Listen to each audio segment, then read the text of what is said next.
Awesome, Nick. Well, thanks for joining me today. So you guys are busy. You got a show tonight, I think, right? So you guys are on tour across the United States supporting Death Rocks. Yep. You're heading coast to coast. What's the energy been like? Energy's been amazing. The drives are insane, we're finding.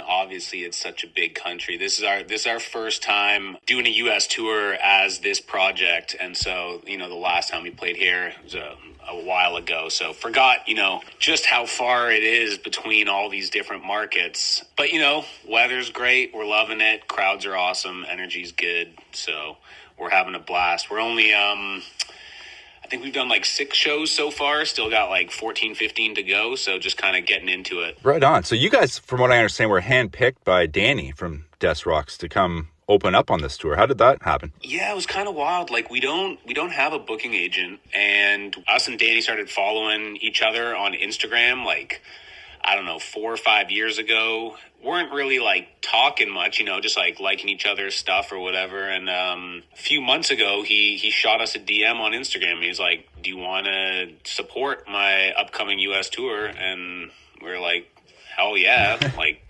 definitely, let's do it. And so it all worked out, and yeah, it's dope. He's like this was our first time meeting him on this tour, and just like a really genuinely awesome, nice dude. Right on. Well, I'm glad that worked out. And you guys just finished a sold out or almost sold out European tour as well, which was kind of a first for you guys. But tell me about some of those moments from Europe that stand out to you, Nick. Yeah, it was a pretty surreal experience for us, honestly. Like, that was our first ever headline tour. It was our first time playing anywhere in Europe. So we didn't really have too many expectations. Like, we didn't know what the crowd turnouts were going to be like. We didn't know what the reaction was going to be like. It was our first time playing any of the Sonic Trash album songs live.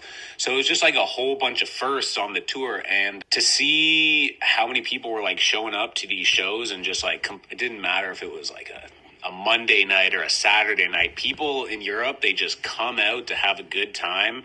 They let loose. So, everyone was dancing. It was an awesome time. And like half the tour sold out. So we were just like very, very grateful for all the people who were showing up in a big way on that tour. So you guys have European roots in your family as well. Spent time there growing up, from what I understand. Family trips, went to school there. Yep. So what did it mean, I guess, for you guys to, knowing that and your history with your family, what did it mean for you guys to bring your music and your craft to Europe? It was cool. So Jake and I spent a good few years living in Ireland with our family. And unfortunately, there were no Irish dates on that tour. So we're hoping to get back next spring and, hit up some Ireland shows, Dublin, Belfast. Belfast, obviously Northern Ireland, but definitely got to get a Dublin date on the books next go around, because we grew up County Wicklow, just like an hour south of Dublin. So we've still got so many friends there, and it'd be awesome to get back to a bit of a homecoming show if we get back there next time around. And you kind of touched on this while you're touring the U.S. and just how vast geographically it is. Obviously, being Canadian as well, it's another vast country geographically, but you could probably tour. You can hit multiple countries in Europe and hit all those different markets way easier than going across the U.S. and Canada, right? It was crazy. Like, we were, I don't know, it's like maybe 2-3 hours of driving a day. And it's such a crazy concept, like the EU in general. Like, you're just driving. 1 minute you're in one country, the next you're in a completely different country with a completely different culture, but there's no border or anything. You're just like free to roam around. And it was a pretty cool experience. We got to play, I don't know, it was like 8-9 different countries, something like that. A lot of shows in Germany. It was like really cool just driving across Europe and checking out all these different cities. And the thing that got us the most was just, obviously Europe is so much older than North America. So we were in Cologne, and there's this huge cathedral there. And then we find out that it took 600 years to build this cathedral. It's like, wow. That's almost twice as old as Canada is. Just how long it took them to make it. So it's just it's wild. It's completely different. Yeah. And you know what? I don't know if it's still the same. It's been, I think last time we were in Europe was 2018.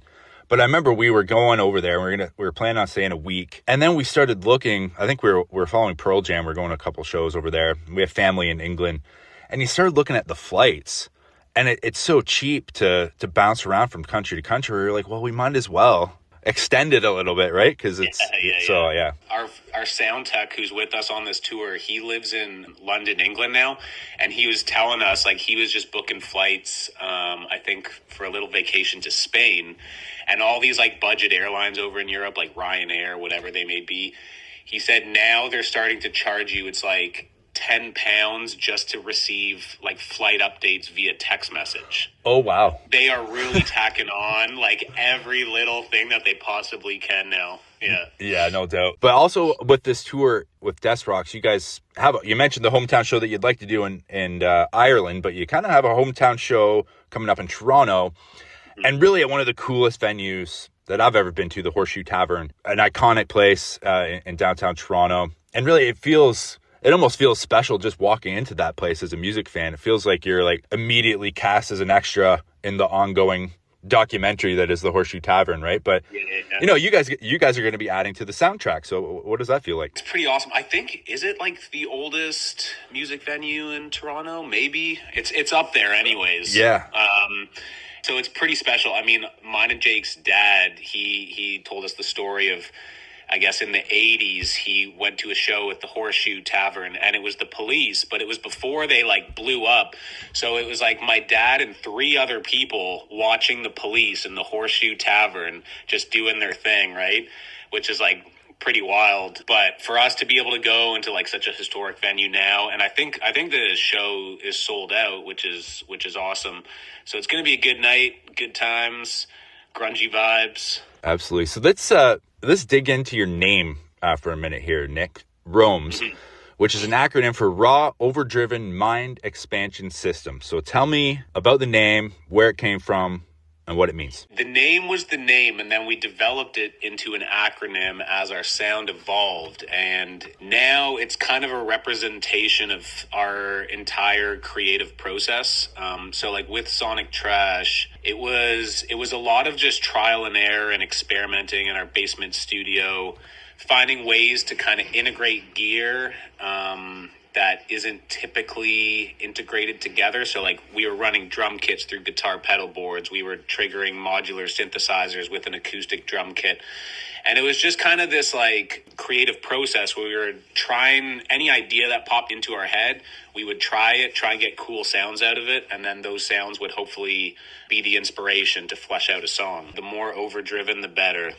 There's no such thing as too much distortion. Right. You can obviously hear that experimentation when you listen to your guys' music. And not many artists can claim this. So ROMES have coined your own genre, punktronic. So tell me about that. And if punktronic becomes the Oxford Dictionary word of the year for 2026, what would that description say? It's kind of crazy because like there's all these different variations of like electronic rock and whatnot. And we felt that our music, with Sonic Trash, we started incorporating a lot more of our electronic influences that we grew up on in the 90s. But, we've got live drums. There's still like this punk and rock kind of ethos and energy to our live show and to the music. It's by no means like purely electronic music. So I was thinking, punk and electronic, punktronic. And then I was like, started Googling, is anyone using this term? And I couldn't find it anywhere. Like nobody using it as hashtags on TikTok. It just didn't exist. I was like, all right, fuck it. There we go. There you go. Punktronic. Yeah. That doesn't exist very much anymore. If you think of any kind of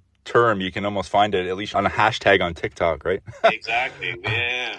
So you mentioned some of the inspiration, I guess, the type of music that you and your brother listened to or grew up listening to. What ages did you and your brother start, experimenting with music and start really thinking that this was something that you wanted to do for a living and go on tour in Europe with and across the US? And how did you get your roles within ROMES? Yeah, like you said, we're brothers, so we started playing music together from like a very young age. Our parents have always been super supportive of us playing music.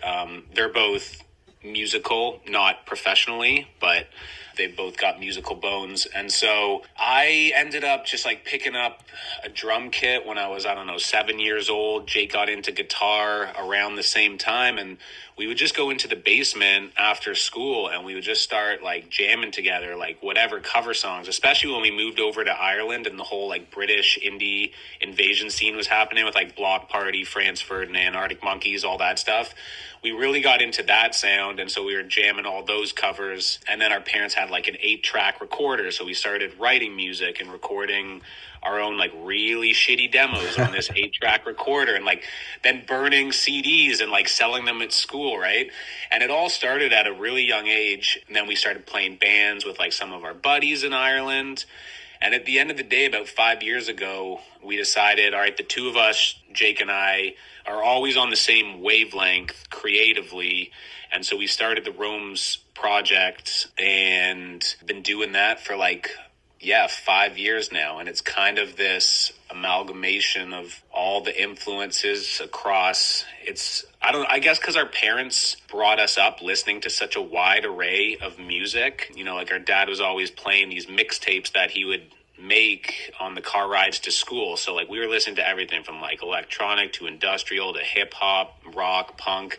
And I think all of those sounds kind of just like naturally found their way and like got mashed together into what's become our sound. Oh, that's cool. And from what I understand too, you and Jake, you take the full artistic control over everything you do, like not just the music and production, the mixing, the mastering, the artwork, the merch design, video direction. So why is that important to you guys? It wasn't always that way, but it's been like that for a while. And I think we've found, I guess, like if you take the music, for example, like we produce everything together and then Jake does all the mixing and mastering. And we've spent so many years now just like learning how to do these things that I think, Jake is an extremely competent mixer and master.